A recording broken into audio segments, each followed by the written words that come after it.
Amen. I am not here to compete with the Spirit of God. Amen.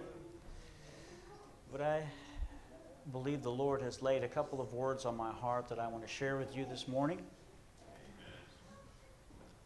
1 Kings chapter number 18 and verse number 30. 1 Kings 18 and 30. And Elijah said unto all the people, Come near unto me. And all the people came near unto him. And he repaired the altar of the Lord that was broken down. Amen. And that's what I want to focus in on right there. Repairing the altar of the Lord. Let's go to the Lord in prayer. Lord Jesus, we're so thankful. We are thankful, Lord, for your presence, your power, your spirit that we have already felt. We are not satisfied, Lord. We want more. We want more of you, Lord. We want you to take complete control and speak to each heart that is here, Lord. We come into your house hungry and thirsty for a move of God in our souls, and we need you, Lord. We need your presence, your power right now. Cleanse us, wash us, purge us, renew us, Lord. Create a clean heart in us. In Jesus' name. Amen. You can be seated. Amen. 1 Kings chapter 16. To really appreciate what's happening here, of course, this is when we have the great showdown with the prophets of Baal on the mountain. But travel back a couple of chapters to 1 Kings 16 and verse number 30. It says, And Ahab, the son of Omri, did evil in the sight of the Lord above all that were before him. And it came to pass, as if it had been a light thing for him to walk in the sins of Jeroboam, the son of Nebat, he took to wife Jezebel, the daughter of Ethbaal, king of the Zidonians, and went and served Baal and worshipped him. This is the king of Israel worshiping Baal. He reared up an altar for Baal in the house of Baal, which he built in Samaria. So he worshiped Baal, and he built a house for Baal and worshiped Baal in the house that he built. And Ahab made a grove. And Ahab, now think about these words for a second. Ahab did more to provoke the Lord God of Israel to anger than all the kings of Israel that were before him. Ahab's father was named Omri. He was the sixth king of Israel, and he was trying to make a bond with the nations that were around him. As a result, he formed an alliance with Phoenicia through the marriage of his son Ahab to Jezebel. The marriage was meant to seal a peace treaty between the two nations, but proved to be a very costly compromise. King Ahab wholeheartedly followed the religious practices of his new wife. He watched as his country sank further and further into the worship of foreign gods. Baal worship became widespread in the land of Israel. Jezebel used her power as queen to exercise control over God's people. The spirit of Jezebel is a controlling spirit. And in order to please his wife Jezebel, he built temples to her gods. He set up an altar for Baal, and he did more to provoke God. What he should have done was took out his Bible and read where it says in Deuteronomy 6 and 14, Ye shall not go after other gods, of the gods of the people which are round about you. For the Lord thy God is a jealous God among you, lest the anger of the Lord be kindled against thee and destroy thee from off the face of the earth. And so Jezebel worked within the palace, controlling and dominating her husband Ahab, and led the nation of Israel for 30 years into iniquity. Queen Jezebel was used to getting what she wanted, and Ahab gave it to her. And so you can see that this spirit that controlled her was stubborn and mean-spirited and jealous. In fact, I believe that spirit is in the earth today. 2 Timothy 3:1 says, "Know this also, in the last days perilous times shall come, for men shall be lovers of their own selves, covetous, boasters, proud, blasphemers, disobedient to parents, unthankful, unholy." It goes on to say in the next verse, "despisers of those that are good." Jezebel set up her golden calves and her Baal worship throughout the land. Children were sacrificed through the fire to Baal. But that's not enough. No, she basically wanted to make sure that nobody else could worship the Lord how they wanted. For it was so, it says in 1 Kings 18:4, when Jezebel cut off the prophets of the Lord, that Obadiah took 100 prophets and hid them by 50 in a cave and fed them with bread and water.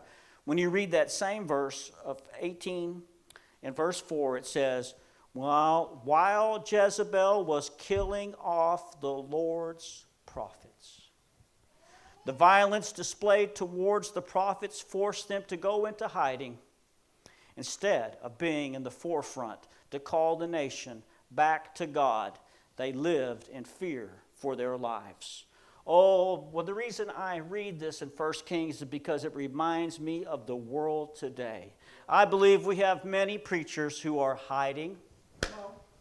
Come on, it's time to come out of your cave and stop hiding. You have to face down the spirit of Jezebel. They're either hiding or they're sitting at Jezebel's table, scared to use words like sin and hell. Amen. Is it all right if I just preach a little bit here? Sometimes people today just need to open up their Bibles and say, righteousness exalts a nation, but sin is a reproach to any people. It had been a long time since the nation had been exalted, or God had been exalted in their nation. For over 100 years they had been in spiritual decline. What they needed was for men of God to stand up and boldly proclaim that God never changes. God will never change. While they're building up the altars of Baal, the altar of Jehovah was broken down. The spirit of Jezebel is working in our world today. In fact, it's in our churches. He said in the church in Thyatira, he said in Revelations 2:20, notwithstanding, I have a few things against thee, because thou sufferest that woman Jezebel. Oh, I believe the times are calling for an Elijah, a true prophet of God. But unfortunately, many of our churches are non-profit. It's not a non-profit, P-R-O-F-I-T. I mean a non-profit organization. We need a prophet who's not afraid of the president. He's not afraid of the Congress, the governor, the mayor, public opinion. He's not afraid of being canceled. He's someone who will stand up and say, how long halt ye between two opinions? If God is God, then follow him. Let God be God. We make it to 1 Kings in chapter 18. And Elijah calls him up to the mountain for the challenge, and he says, build an altar to your God, and let the God that answers by fire, let him be God. All day long, the prophets of Baal called on their God. They said, O Baal, send the fire. But no fire came. They jumped on the altar. They cut themselves with knives. Oh, let me tell you, false worship will leave you cut, bruised, broken, exhausted, and empty-handed. False worship will never satisfy your soul. Oh, but I'll tell you what will satisfy you. I'm talking about a God that says, if you drink of this water, you'll never thirst again. If any man thirst, let him come unto me and find out that God is good. Oh, taste and see that the Lord is good. Open your mouth and the Lord will fill it. Oh, I'm telling you, I love walking through this life knowing that my God is with me every day. Surely goodness and mercy follow me all my days. Elijah said unto the people, come near unto me. It was the time of the evening sacrifice. The time of the evening sacrifice. But I believe it was more than that. The Bible stuck that in there. It was the time of the evening sacrifice.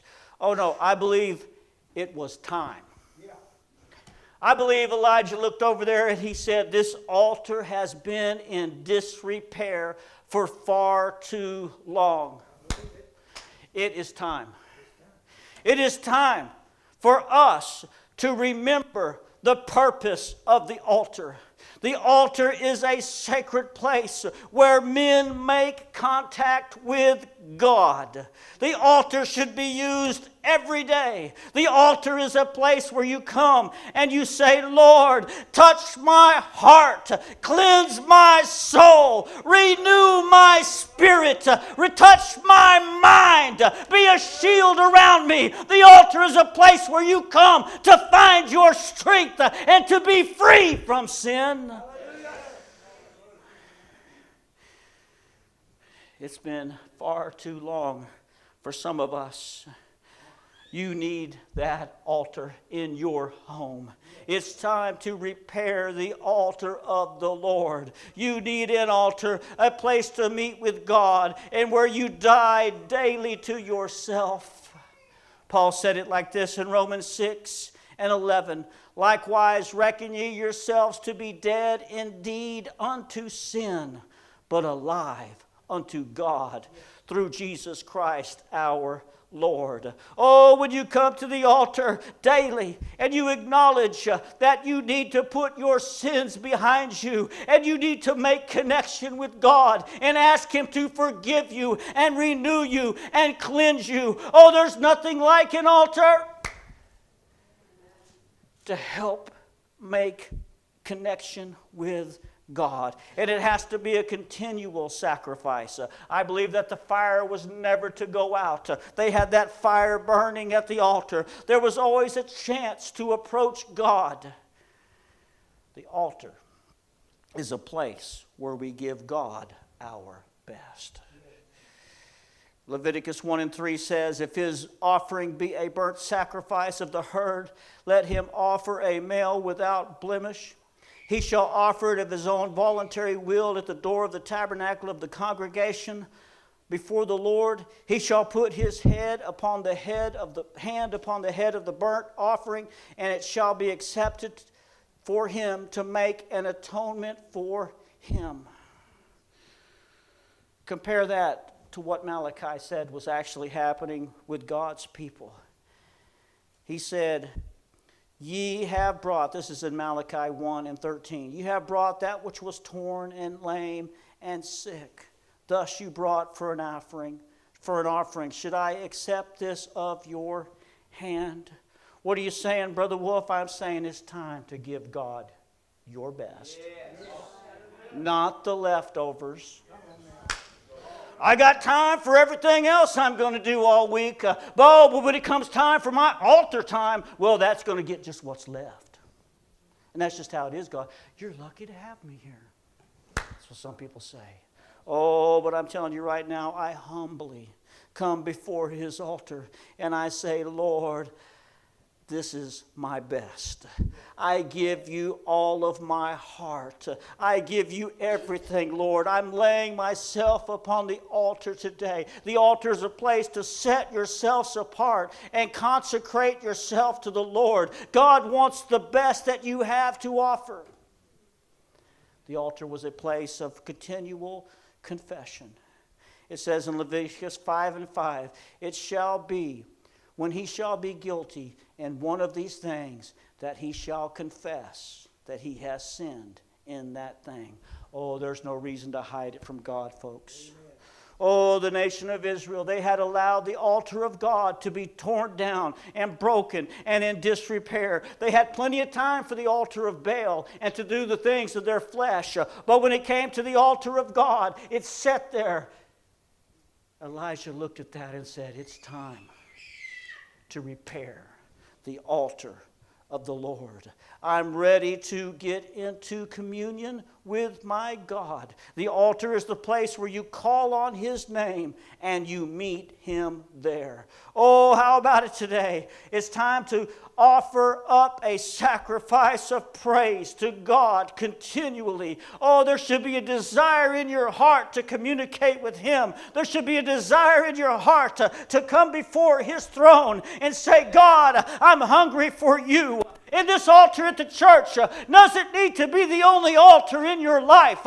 You need an altar in your home, Dad. You need an altar. It's time to repair the altar of God in your house. If our generation is going to have a revival, we must repair the altar of the Lord that has been broken down. Oh, I tell you, the church sat by and watched while one woman, Madeleine O'Hare, with the spirit of Jezebel all over her, took prayer out of all of our schools for the whole nation while we sat idly by. And the spirit of Jezebel tells the Salvation Army ringer that you better not say Merry Christmas. Someone might be offended. Many say, I don't want to offend the spirit of Jezebel. Ooh, but I will tell you this. That spirit of Jezebel that says men should be allowed to compete in women's sports and men should be allowed to use the women's restroom. When I see that, I say I'm not worried about the spirit of Jezebel. I know what I want. Where is the spirit of Elijah? I need the spirit of Elijah. I need somebody to stand up in power and in love and in a sound mind and say where the spirit of the Lord is, there is liberty. We need the spirit of Elijah to stand up and challenge the wickedness that is going on in this world today. Oh, it breaks my heart when I see so many people bound in chains. That's what I see. You can't even walk down the street in San Francisco without stepping over a needle. Or somebody defecated in the street right where you're walking, and there's tents everywhere. You can't walk on the sidewalk. And then they come into the stores and just take what they want. They have a calculator with them to be sure they keep it under 1,000. They know the rules. Believe me, the bad guys learn the rules faster than the police do. And so they know, as long as it's $995, I can take whatever I want. Oh, but where are the people who will stand up and say, sin is sin. Hell is hot. Heaven is pure. God does not change. Oh, it's time to repair the altar of the Lord and begin to cry out to God again. God gives us this promise. If my people, which are called by my name, shall humble themselves and pray and seek my face and turn from their wicked ways, then will I hear from heaven. Oh, I'm ready for Him to hear from heaven and forgive their sin and will heal their land. Oh, we don't need broken altars today, but what we do need is broken vessels. Oh, we need hearts that are broken before the Lord. We need people who will fall upon the stone and be broken. Oh, it's time to humble your heart today and allow God to change your life. How does it happen? It happens when you realize that the Lord is near unto them that are of a broken heart. Yes, it is evening time. The evening time upon our generation. Elijah looked around and said, it's the time of the evening sacrifice. The sun was sinking low. But I believe today that the sun is sinking low on our world of sin.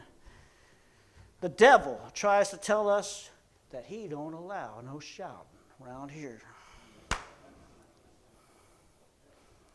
All I got to say is, look out, devil. Yeah. Look out, Jezebel. Look out, idol worshipers. Elijah repaired the altar. He laid the sacrifice. He poured the water. He prayed the prayer. And then the fire of God fell. Oh, I'm ready for the fire of God to fall. The altar speaks of repentance. The sacrifice speaks of our hearts before God. God will pour out His Spirit if we will repair the broken altars in our lives. The devil will be defeated. He will be subject unto us in His name. Hallelujah. Our nation will be blessed when we repent and pray. You know, I was reading a story and it just jumped out at me. I've read this story so many times, but I was reading it the other day and this just jumped out at me. Then, this is in Acts 19 and 13. Certain of the vagabond Jews, exorcists, took upon them to call over them which had evil spirits the name of the Lord Jesus, saying, We adjure thee by Jesus whom Paul preaches. Now, I've always read that part, but I never really noticed the second part of that verse. And they were 7 sons. There were 7 brothers. Their father was a man named Sceva, and then it has a comma and it says, a Jew.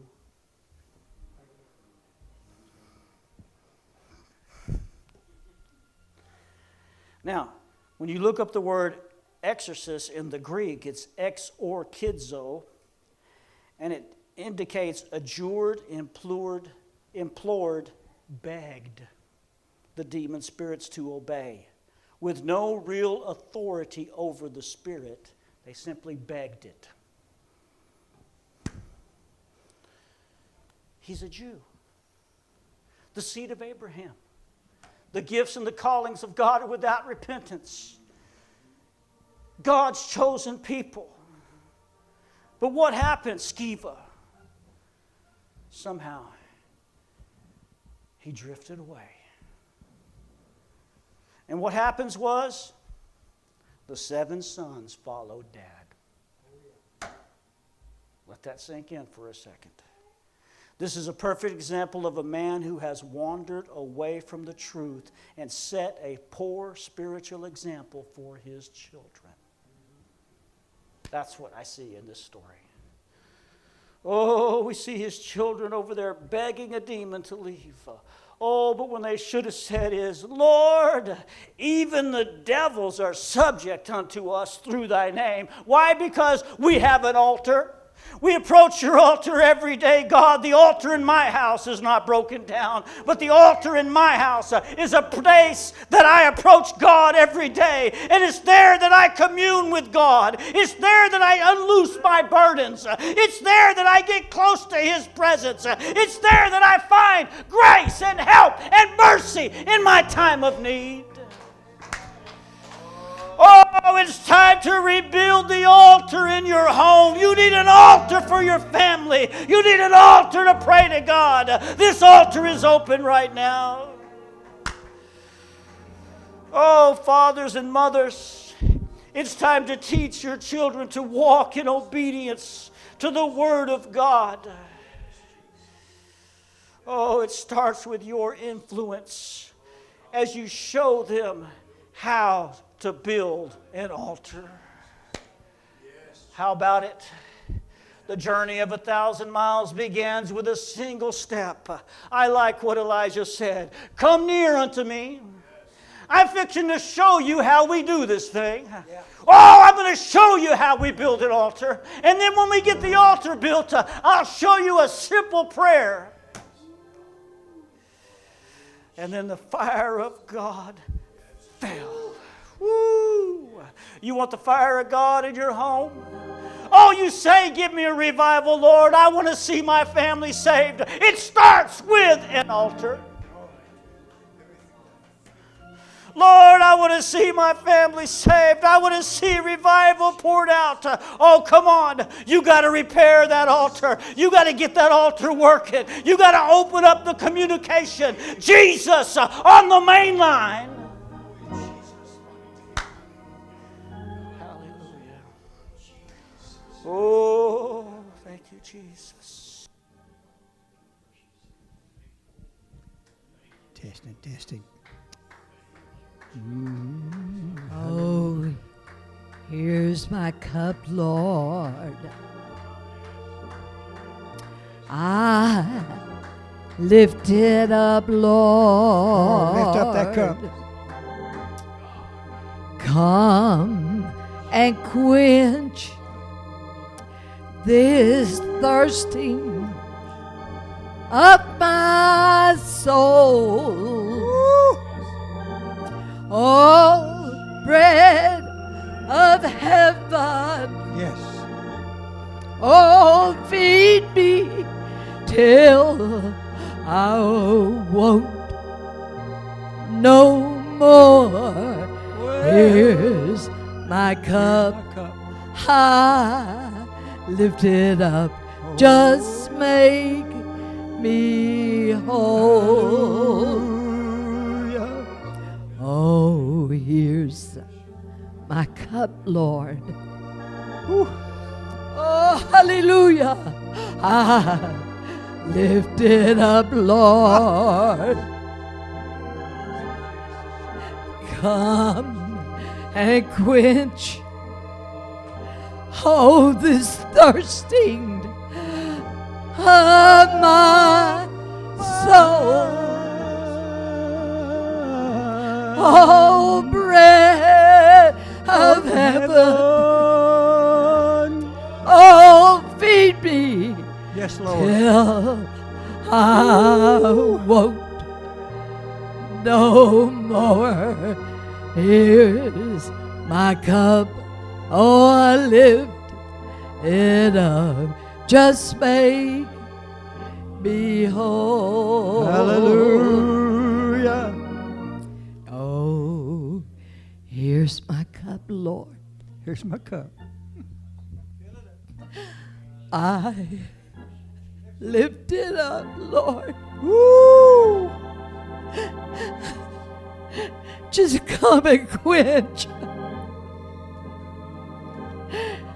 this thirsting of my soul. Of my soul. Oh, bread of heaven. Oh, feed me till Come on. I It's won't time to rebuild them altars. Hallelujah. no